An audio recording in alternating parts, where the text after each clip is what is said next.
नमस्कार, म साना किसान कृषि सहकारी संस्था लिमिटेड जलथलको व्यवस्थापक म तारा भट्टराई। सर्वप्रथम त म एपिएफपी एफआलाई चाहिँ धेरै धेरै धन्यवाद दिन चाहन्छु।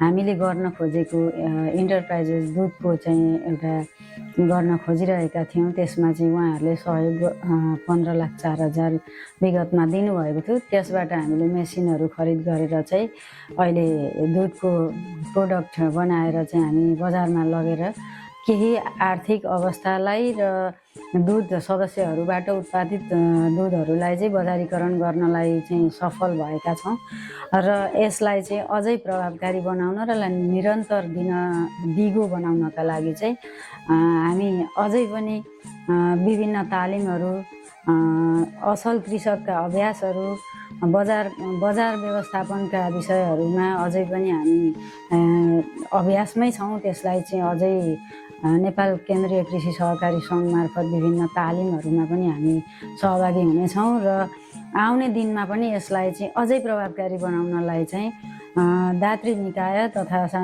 केन्द्रीय कृषि सहकारी सङ्घ मार्फत नै हामी जोडिएर चाहिँ कार्यक्रमहरू गर्नेछौँ र यस कार्यक्रममा विशुद्ध जोडिनुभएका यस क्षेत्रका कृषक दाजुभाइ दिदीबहिनीहरूलाई पनि दिगो आय आर्जनको स्रोत बनाउनका लागि हामी सफल हुनेछौँ र आगामी दिनमा यसलाई चाहिँ निरन्तरता दिनेछौँ। यहाँ चाहिँ हामीलाई के छ फाइदा भने सधैँ दुध बिहान मात्रै बेच्नु पाइन्थ्यो सस्तो मूल्यमा। ग्वालालाई पहिले बोकेर क्यानमा बोकेर कहाँ पुर्याउनु पर्थ्यो।